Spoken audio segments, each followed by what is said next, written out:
तो हम लोग बात करेंगे आज, हमारा आज की टॉपिक होगा मेरा गॉस थ्योरम। तो गॉस थ्योरम टॉपिक तो है, लेकिन गॉस थ्योरम पढ़ने से पहले, गॉस की प्रमेय पढ़ने से पहले हम कुछ चीज़ें जानते हैं। पहली चीज़ तो हम बात करेंगे, गॉस थ्योरम पढ़ने से पहले एक चीज़ बात करेंगे, वैद्युत फ्लक्स। क्या नाम है भाई इसका? वैद्युत फ्लक्स नाम है। अब इस वैद्युत फ्लक्स को इंग्लिश में क्या बोलते हैं भाई? Electric flux. Electric flux. ये इलेक्ट्रिक फ्लक्स होता क्या है? तो सबसे पहले जान लो, इसे फाई से डिनोट किया जाता है। फाई से डिनोट करते हैं, इसे पढ़ते हैं फाई। क्या पढ़ते हैं? फाई। ठीक है, समझ जाएंगे, इसे फाई पढ़ते हैं। ठीक है, अब सुनो, ये होती क्या है? ये कुछ नहीं है, वैद्युत बल रेखाएं हैं। क्या है? वैद्युत बल रेखाएं। वैद्युत बल रेखाओं की संख्या, इनके संख्या को ही हम लोग क्या बोलते हैं? वैद्युत फ्लक्स बोलते हैं। समझिएगा आराम से। किसी भी पृष्ठ पर, वो कैसी भाई? लंबवत। कैसी बेटा? लंबवत। डिफिनीशन बता देंगे आपको हम, परेशान ना होए, लिख लीजिएगा। लंबवत। लंबवत थोड़ा सा, हाँ ठीक है, लंबवत। किसी भी पृष्ठ पर लंबवत गुजरने वाली वैद्युत बल रेखाओं की संख्या को ही हम लोग क्या बोलते हैं? वैद्युत फ्लक्स। वैद्युत फ्लक्स बोलते हैं। ध्यान से देखो कैसे, समझिए बेटा। मान लो हमारे पास ये कोई एक पृष्ठ है, इस पृष्ठ से एक बल रेखा ये जा रही है, एक बल रेखा ये जा रही है, एक बल रेखा ये जा रही है, एक बल रेखा ये जा रही है और एक बल रेखा ये जा रही है। ध्यान से, अब ये बताओ इसमें कितनी बल रेखाएं पास हो रही है? तो 1, 2 और 3। तो वैद्युत फ्लक्स हमारा कितना आ गया? 3 आ गया। मैंने कहा ना, ये देखो बाहर से पास हो रही है ना, तो इसको कंसीडर नहीं करते हैं। कितनी बल रेखाएं पास हो रही है? 1, 2, 3। तो ये 3 संख्या ही क्या कहलाती है? वैद्युत फ्लक्स कहलाती है। ठीक है, अब समझो। अच्छा, अब मान लो एरिया वही रखा मैंने, सेम एरिया है। ठीक, अब की वैद्युत बल रेखाएं ये हो गई, वैद्युत बल रेखाएं ये पास हो रही हैं। ध्यान से देखिएगा, अब की वैद्युत बल रेखाओं की संख्या बढ़ गई। पहले टोटल कितनी थी? 1, 2, 3, 4, 5, 5 थी। तो बट 5 में से वैद्युत फ्लक्स कितना था? 3। क्यों? क्योंकि लाइन कितनी पास कर रही थी? 3 लाइन पास कर रही थी। अब की यहां क्या बढ़ा दिया मैंने? इलेक्ट्रिक फील्ड बढ़ा दिया। इलेक्ट्रिक फील्ड मतलब इलेक्ट्रिक फील्ड लाइन्स बढ़ा दिया। और जब इलेक्ट्रिक फील्ड लाइन्स बढ़ती हैं तो अब ध्यान से देखो कितनी इलेक्ट्रिक फील्ड लाइन्स हो गई? 1, 2, 3, 4, 5, 6, 7, 8। बट इसमें इलेक्ट्रिक फ्लक्स कितना होगा? तो कितनी लाइन्स पास हो रही हैं? 1, 2, 3, 4 एंड 5। तो अब की इलेक्ट्रिक फ्लक्स कितना हो जाएगा भाई? 5। बात समझ में आ गई? इलेक्ट्रिक फ्लक्स कितना हो गया? 5 हो गया। इसका मतलब यहां पर क्या बढ़ा? इलेक्ट्रिक फील्ड लाइन्स बढ़ी। तो जो इलेक्ट्रिक फ्लक्स है, ध्यान से देखिएगा, यहां लिख देता हूं, इलेक्ट्रिक फ्लक्स जो है वो किस पर डिपेंड करता है? इलेक्ट्रिक फ्लक्स किस पर डिपेंड करता है? तो इलेक्ट्रिक फील्ड पर डिपेंड कर रहा है। भाई इलेक्ट्रिक फील्ड क्या है? द नंबर, इलेक्ट्रिक फील्ड क्या है? वैद्युत बल, वैद्युत क्षेत्र क्या है? वैद्युत बल रेखाओं की दिशा। वैद्युत बल रेखाएं किसकी दिशा को प्रदर्शित करती हैं? वैद्युत क्षेत्र की दिशा को प्रदर्शित करती हैं। तो जब जो वैद्युत क्षेत्र है वही वैद्युत बल रेखाएं भी है, कोई अलग चीज नहीं है। तो यहां पर वैद्युत बल रेखाएं बढ़ी, इसका मतलब कौन बढ़ा? वैद्युत क्षेत्र बढ़ा। अब ध्यान से देखो, अब इसका एरिया बढ़ा दो। अब एरिया मान लो बढ़ा दिया, कितनी? 1, 2, 3, 4, 5, 6, 7, 8। वही है, 1, 2, 3, 4, 5, 6, 7, 8। अब देखो, अभी तक क्या हो रहा था? ये वाली हम लोग कंसीडर नहीं कर रहे थे। क्यों नहीं कर रहे थे? क्योंकि ये क्षेत्र से पास नहीं हो रही थी। अब जैसे क्षेत्र इसका बढ़ा दिया तो देखो वैद्युत बल रेखाएं कितनी हो गई? 1, 2, 3, 4, 5, 6, 7, 8। तो फ्लक्स कितना हो गया भैया? 8। क्यों बढ़ा? क्योंकि क्या बढ़ाया? वैद्युत बल रेखाएं 8 यहां पर भी थी, 8 यहां पर भी है। वैद्युत बल रेखाएं बढ़ी नहीं। कौन बढ़ गया? क्षेत्रफल बढ़ गया। कौन बढ़ गया भाई? क्षेत्रफल बढ़ गया। तो इसका मतलब वैद्युत फ्लक्स जो है वो क्षेत्रफल पर भी डिपेंड करता है। कर रहा है कि नहीं कर रहा है? तो बात समझ में आ रही है? तो क्या समझ में आया? 2 बातों पर डिपेंड करता है। किस किस बात पर डिपेंड करता है? ध्यान से देखो। पहला, जो फ्लक्स है वो डिपेंड करता है वैद्युत क्षेत्र पर और किस पर डिपेंड करता है, उसके क्षेत्रफल पर। दोनों को मिला लो भाई तो हो जाता है phi equal to E vector dot A vector. क्यों? क्योंकि ध्यान से देखो भाई, क्यों? क्योंकि वैद्युत क्षेत्र जो होता है, वैद्युत क्षेत्र जो होता है, वैद्युत क्षेत्र जो है वो एक सदिश राशि है। कैसी राशि है? सदिश राशि है। और क्षेत्रफल भी कैसी राशि होती है? ये भी सदिश राशि है। सदिश राशि मतलब वेक्टर, तो उनके ऊपर क्या लगा दे सकते हैं? एरो लगा सकते हैं। क्या लगा सकते हैं? एरो। ठीक है। अब अगर वेक्टर लगा है और इनको हम इस ऐसे भी लिख सकते हैं सिंप्लीफाई करके। कैसे भाई लिख सकते हैं? फाई इक्वल टू आप इसे ई ए कास थीटा लिख सकते हो। फाई इक्वल टू कह सकते हो ई ए कास, जहां पर फाई क्या है आपका? वैद्युत क्षेत्र है, ए क्या है आपका? क्षेत्रफल है, और थीटा क्या है? कोण है। किसके बीच का? कोण है। क्या है भैया? कोण। किसके? E vector and A vector के बीच का कोण। बीच का कोण। आई बात समझ में? बीच का क्या है? कोण है। आ गई बात समझ में? तो ये फाई इक्वल टू क्या याद रखोगे? ई ए, या phi equal to E A cos theta. Phi equal to E A cos theta.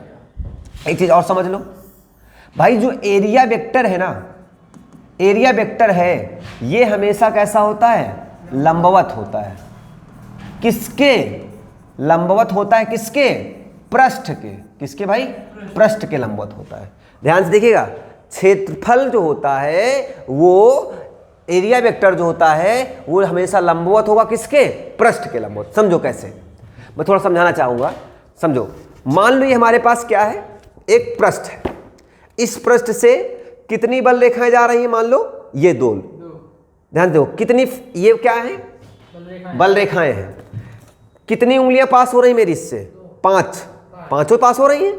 लेकिन इसमें से लंबवत कौन कौन सी हैं? 2। बीच वाली 2 लंबवत है। तो वैद्युत फ्लक्स कितना हुआ? 2 हुआ। कितना हुआ? 2 हुआ, क्योंकि 2 लंबवत है। क्योंकि 2 लंबवत है। और इस पर समझो, इसी पृष्ठ पर जो क्षेत्रफल वेक्टर होगा वो हमेशा कैसा होगा? लंबवत। लंबवत मतलब सरफेस से कितना कोण बनाएगा? 90 अंश। सरफेस से 90 अंश। ये हमेशा ऐसा फिक्स रहेगा, ये कभी भी अपना एंगल चेंज नहीं करेगा। ये हमेशा कितना रहेगा? 90 अंश। आई बात समझ में? ये बात समझ में आई? क्या समझ में आया? आया। अब सुनो, फाई इक्वल टू कितना होता? हाँ, ये बात बहुत इंपॉर्टेंट है बेटा, बहुत इंपॉर्टेंट है। कितना एंगल बनाता है? 90। कितना बनाता भाई? 90 डिग्री। थीटा कितना होगा? 90। लंबवत मतलब थीटा कितना होगा? 90। ठीक है, क्लियर इतनी बातें? चले अब ध्यान से देखिए। अब लंबवत ध्यान दो, लेकिन आपके माइंड में एक चीज और आएगा। क्या आएगा?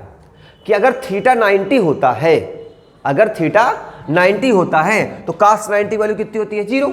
तो पूरा टर्म कितना हो जाएगा? 0 हो जाएगा। नहीं, ध्यान से देखिएगा, थीटा जो है बेटा किसके बीच का कोण है? वैद्युत क्षेत्र और एरिया वेक्टर के बीच का कोण है। किसके बीच का है? एरिया वेक्टर के बीच का कोण है। समझो, फिर समझो एक बात, ध्यान से देखो। ये क्या है? आपका पृष्ठ है। इस पर एरिया वेक्टर हमेशा कैसा होता है? लंबवत। तो ये कौन है? लंबवत। अब ये एक लंबवत हो गया हमारे पास। अब मान लो ये हमारे पास वैद्युत बल रेखा है, ये मान लो लंबवत हो गया। कौन? ये लंबवत हो गया। ठीक। अब ये तो लंबवत हो गया। अब ये जो है वैद्युत बल रेखाएं हैं, क्या है? वैद्युत बल इस सरफेस पर कैसी हैं? लंबवत है। कैसी दिख रही है आपको? तो हमें कोण इसके बीच का नहीं लेना है, हमें कोण किसके बीच का लेना है? ई के और किसके बीच का लेना है? ए के बीच का लेना है। तो ये भैया हमारा कौन हुआ? ए। और ये कौन हुआ? ई। तो ये दोनों एक दूसरे के देखो क्या है? समांतर है। दिख रहा क्या? सरफेस पर भले ही परपेंडिकुलर हैं, लेकिन इस एक दूसरे के कैसे दिख रहे हैं आपको? समांतर दिख रहे हैं, नहीं दिख रहे हैं? तो समांतर की कंडीशन में कोण कितना बनता है? 0। कितना बनता है? 0 अंश बनेगा। आई बात समझ में? ये कहानी याद रखना पड़ेगा, ये कहानी आपको याद रखने की जरूरत है। ठीक है, ध्यान से देखिएगा। अब ध्यान दो बेटा, ये लंबवत हो गया। तो फाई इक्वल टू ध्यान से देखो। ठीक है, ध्यान से देखिएगा आप। इतनी बात समझ में आ गई? तो वैद्युत फ्लक्स क्या होता है? वैद्युत बल रेखाओं की संख्या को ही क्या कहते हैं? वैद्युत फ्लक्स कहते हैं।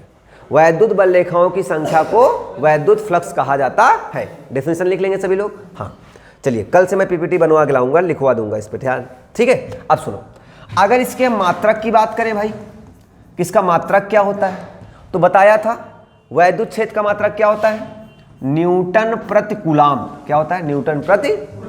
और एरिया क्षेत्रफल का मात्रक क्या होता है, मीटर स्क्वायर। तो क्या हो जाएगा, न्यूटन मीटर स्क्वायर पर कूलाम। न्यूटन मीटर स्क्वायर पर कूलाम। बात समझ में आ गई।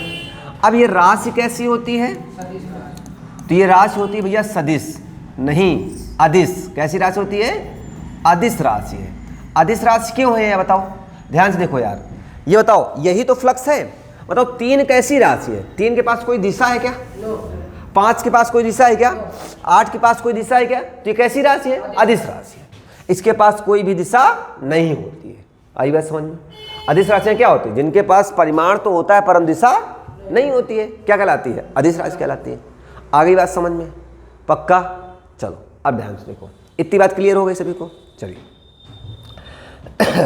अब समझिएगा, अब हम लोग बात करेंगे गॉस की प्रमेय। किसकी बात करेंगे, गॉस की प्रमेय। ध्यान दीजिए भाई, बढ़िया मजा आएगी, ध्यान दो। गॉस की प्रमेय, गॉस की प्रमेय, गॉस थ्योरम। क्या बोलते हैं, गॉस थ्योरम। गॉस थ्योरम, ध्यान से देखो भाई, क्या होती है गॉस थ्योरम, क्या कहना चाहती है गॉस थ्योरम। ध्यान से देखो भाई, क्या कहती है, ध्यान दो। ये कुछ नहीं कहती है, बहुत आसान बात कहती है।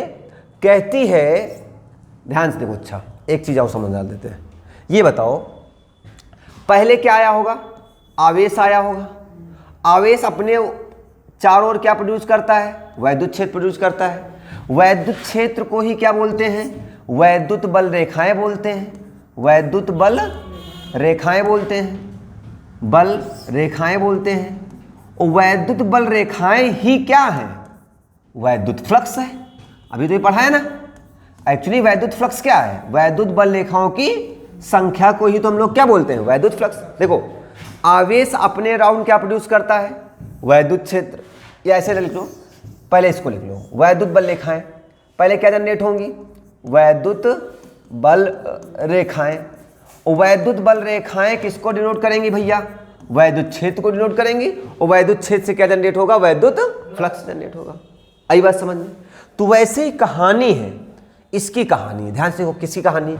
गॉस थ्योरम कहती क्या है, ये हमेशा किसके लिए लगेगी, बंद पृष्ठ के लिए। किसके लिए लगाएगी, इसके लिए जो पृष्ठ होना चाहिए वो हमेशा कैसा होना चाहिए, बंद पृष्ठ होना चाहिए। ये भी इंपॉर्टेंट बात है, पृष्ठ कैसा होना चाहिए, बंद पृष्ठ होना आवश्यक है। गॉस थ्योरम लगेगी तो बंद पृष्ठ होना जरूरी है। तो गॉस थ्योरम कहती क्या है, ध्यान दो।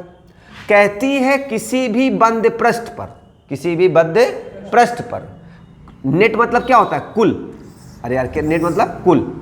किसी भी बद्ध पृष्ठ पर कुल वैद्युत फ्लक्स, किसी भी बद्ध पृष्ठ पर कुल वैद्युत फ्लक्स उस पृष्ठ पर उपस्थित कुल आवेश का, कुल आवेश का मतलब गुणा 1 इफ साइलेंट नॉट होती है। फिर समझ लो क्या कहती है, कहती है किसी भी बद्ध पृष्ठ पर कुल वैद्युत फ्लक्स उस बद्ध पृष्ठ पर उपस्थित कुल आवेश का 1 इफ साइलेंट नॉट गुना होता है। ठीक है, ऐसे वैसा ऐसे लिख सकते हो। इंग्लिश में बोलेंगे phi net equal to Q net upon epsilon naught. आपको बताया गया था भाई, इफ साइलेंट नॉट की वैल्यू कितनी होती है, 8.85 इंटू 10 की power -12 coulomb square per newton metre square. ये बताया था। इफ साइलेंट नॉट की वैल्यू क्या होता था, 8.85 इंटू 10 की power -12 coulomb square per newton metre square. ये बात क्लियर हो गई होगी। अब सुनो, ध्यान से देखिएगा, एक चीज़ और समझो बेटा। क्लियर है बात है, हाँ ये चीज़ क्लियर हो गई, ठीक, ओके, बात क्लियर हो गई, हाँ ठीक है। चलें आगे, चला जाए आगे, चलिए। अब इतनी बात समझ में आ गई, आने दो, ठीक है। क्लियर है बात, ये क्लियर है, ओके, वहाँ बोल दो विवेक सर से बात कर लें, मैडम से बोल दो। हाँ, ये बात क्लियर हो गई बेटा। ये था हमारे पास क्या, गॉस की प्रमेय। फाई नेट इक्वल टू क्या होता है, Q net upon epsilon not होता है, ठीक है। ये होती है गॉस की प्रमेय। ये किसके लिए वैलिड है, ओनली फॉर केवल बद्ध पृष्ठ, केवल क्लोज लूप। कैसा होना चाहिए, क्लोज लूप होना चाहिए। कैसा भाई, क्लोज लूप होना जरूरी होता है। लूप कैसा होना चाहिए, क्लोज मतलब बद्ध होना चाहिए, ठीक है। चलिए ध्यान से देखिएगा। अब सुनो आगे भाई, कहानी इतनी बात हो गई। अब इसका हम ध्यान से देखते हैं, भाई प्रूफ देखते हैं। किसका प्रूफ, इसी गॉस थ्योरम का। गॉस थ्योरम का प्रूफ देखते हैं, ध्यान दो। प्रूफ ऑफ गॉस थ्योरम कैसे होता है, प्रूफ गॉस थ्योरम का ध्यान दो। ए भाई सुनो, मान लो ये हमारे पास कोई एक बद्ध पृष्ठ है, ये कैसा भी पृष्ठ है, मान लो बद्ध पृष्ठ, ठीक है। यहाँ पे बच्चा मैंने क्या रख दिया, एक आवेश। क्या रख दिया, आवेश। तो बताओ आवेश अपने चारों ओर क्या प्रोड्यूस करता है, वैद्युत क्षेत्र। क्या प्रोड्यूस करता है, हमने कहा इससे r दूरी पर वैद्युत क्षेत्र की तीव्रता कितनी होगी। तो ध्यान से देखो, सबसे पहले जहां पर भी आपको वैद्युत क्षेत्र की तीव्रता निकालनी है, उससे उस प्लेस पर एक क्या बना लो, ये ऐसे मान लो ऐसे बना हुआ। इस पृष्ठ पर सबसे पहले आप क्या बना लो, एक बंद पृष्ठ बना लो। ये मान लो धनात्मक आवेश है। कैसा है, मैंने कहा था धनात्मक आवेश से वैद्युत क्षेत्र की तीव्रता कहां पर होती है, बाहर की ओर होती है, ठीक।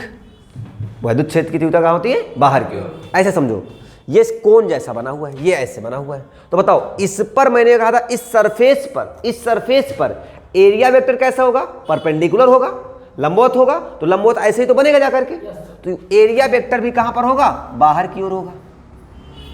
एरिया वेक्टर हमने डीए ले लिया, क्या नाम ले लिया इसका, डीए। टोटल एरिया कितना इसका, मान लो ए। टोटल एरिया कुल, ये दूरी कितनी है यहां पे मान लेते हैं आर। कितनी दूरी है, आर दूरी है।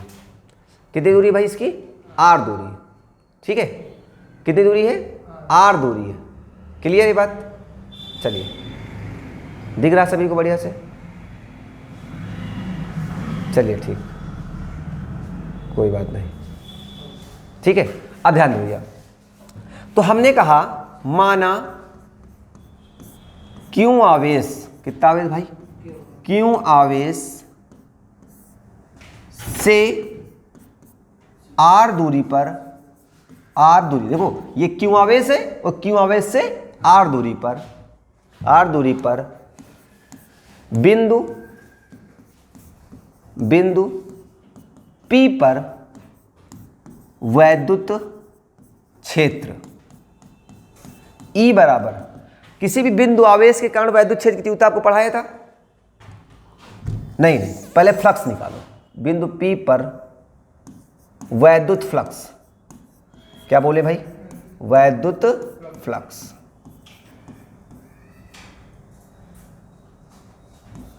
वैद्युत फ्लक्स कितना होता है, डी फाई इक्वल टू कितना होता है, ई डी ए कॉस थीटा। तो बताओ अगर दोनों सेम एक ही दिशा में है तो एक दिशा में कोण कितना बनता है, बताया था 0 डिग्री। कितना बनता है, 0 डिग्री, पढ़ाया था यार। तो डी फाई इक्वल टू कितना हो जाएगा, ई इंटू डी ए कास 0, और कास 0 की वैल्यू कितनी होती है, सबका मालिक 1। कितना होती है, 1 होती है। तो बताओ डी फाई इक्वल टू बेटा कितना आ जाएगा, ई डी ए। कितना आ जाएगा, ई डी ए। ध्यान देखो, ये आया वैद्युत फ्लक्स, कितना आया, वैद्युत फ्लक्स। कितने एरिया से, डीए एरिया, छोटे से एरिया से। आगे इसी को बढ़ाओ, कितना मिलेगा, डीए, फिर कितना मिलेगा, DA DA DA DA DA DA मिला के कितना बन जाएगा, ए। अरे यार छोटा ही नहीं, थोड़ा थोड़ा थोड़ा थोड़ा मिला क्या बन जाता है, बहुत बन जाता है। तो वैसे डीए डीए डीए मिला के कितना बन जाएगा, ए बन जाएगा। बात समझ में आई।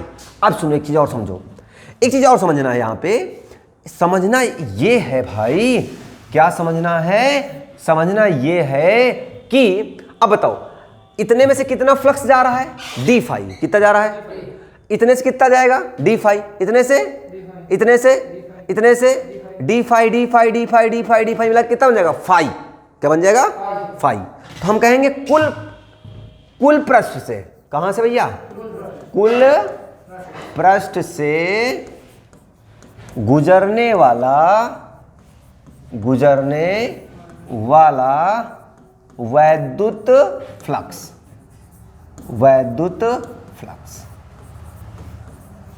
हाँ अब ध्यान से देखो, तो हम इसके लिए करते हैं बेटा इंटीग्रेशन, समाकलन, क्या करते हैं, तो 1 d phi is equal to integration of E d A, ठीक है। हाँ तो डी फाई का इंटीग्रेशन कितना होता है, फाई, बताया था कल ही बताया था, डी फाई का फाई, डी ए का ए, डी बी का बी, डी सी का सी, डी एफ का एफ, 1 डी एक्स का X equal to E constant हो जाएगा, डी ए हो जाएगा ए, इसे ले लिया समीकरण फर्स्ट, क्या ले लिया समीकरण फर्स्ट। अब सुनो, इसी आवेश से, ध्यान से देखिएगा, इस आवेश से, इस बिंदु से इस पॉइंट पर अगर हमें वैद्युत क्षेत्र की तीव्रता निकालनी है, तो वैद्युत क्षेत्र की तीव्रता का फार्मूला क्या पढ़ाया था, E बराबर 1/4 pi epsilon not Q upon R square, पढ़ाया था। हाँ तो यहां पर अब निकालेंगे, क्या निकालेंगे भाई, निकालने वाले हैं वैद्युत क्षेत्र E बराबर कितना होता है 1/4 pi epsilon not Q upon R square. भैया E की वैल्यू यहां पे रख दिया जाए, हाँ रख दो, तो फाई इक्वल टू कितना आ जाएगा 1/4 पाई एप्सिलॉन नॉट, ठीक। अब Q अपान R स्क्वायर क्या हो जाएगा, Q अपान R स्क्वायर इंटू क्या लिखा हुआ है हमारे पास, एरिया इंटू ए। स्पेयर का एरिया कितना होता है कोई बताएगा, स्पेयर का एरिया कितना होता है, स्पेयर मतलब गोले का एरिया कितना होता है 4 pi r square, 4 pi r square. तो बताओ ध्यान दो, 4 पाई से 4 पाई मर गया, आर स्क्वायर से क्यू बराबर कितना आया यार, क्यू अपान एप्सिलॉन नॉट, तो क्यू अपान एप्सिलॉन नॉट आया। और यही तो यार बताओ गॉस थ्योरम है कि नहीं है, यही गॉस थ्योरम है कि नहीं है, कि कुल आवेश का इफ 1 एप्सिलॉन नॉट गुना होता है।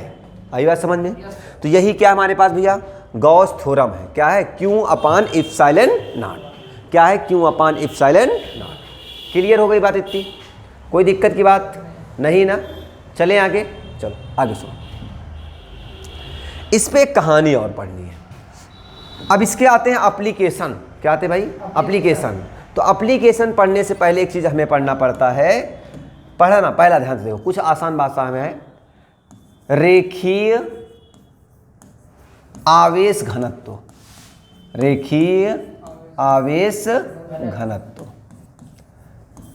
एक दूसरा होता है पृष्ठीय आवेश घनत्व, पृष्ठीय आवेश घनत्व, ठीक।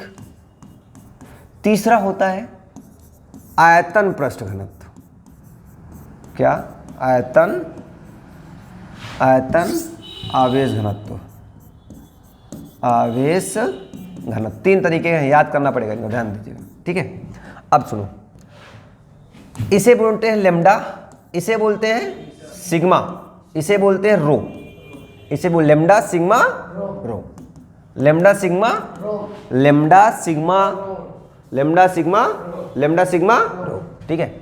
अब इसे बोलते हैं बेटा क्यू बाई एल, क्यू क्या है आपका आवेश, एल क्या है आपकी लंबाई, इसे बोलते हैं क्यू बाई ए, इसे बोलते हैं क्यू बाई वी। अरे यार देखो, आयतन को किससे नोट करते हैं, वी से। पृष्ठीय मतलब पृष्ठ मतलब क्षेत्रफल, क्षेत्रफल किससे नोट करते हैं, रेखीय मतलब लाइन, और लाइन मतलब कितनी होगी लंबाई, लंबाई मतलब एल, ऐसे याद रख लोगे, कर लेंगे भाई। अच्छा, इसका मात्रक भी समझ लो, इनका मात्रक कैसे निकालते हैं, ध्यान से देखो। आवेश का मात्रक कूलाम, इसका कितना होता है मीटर, तो क्या हो जाएगा कूलाम पर मीटर, कूलाम पर मीटर स्क्वायर, कूलाम पर मीटर क्यूब, बस खत्म, मात्रक याद रख लेंगे। बात क्लियर है, क्लियर है, तो चलिए ठीक है, बात समझ में आ गई। तो अब इतनी बात समझ में आ गई होगी सबको, अब उसके बाद आता है इसके अनुप्रयोग। किसके? गॉस थ्योरम के अनुप्रयोग। गॉस थ्योरम, थ्योरम मतलब प्रमेय, गॉस प्रमेय के अनुप्रयोग, के अनुप्रयोग। ठीक, इसके अनुप्रयोग जो है हम लोग कल देखने वाले हैं। ठीक है, इसके अनुप्रयोग क्या करेंगे भैया? कल देखेंगे। नेक्स्ट क्लास में हम लोग इसके अनुप्रयोग देखने वाले हैं। ठीक है।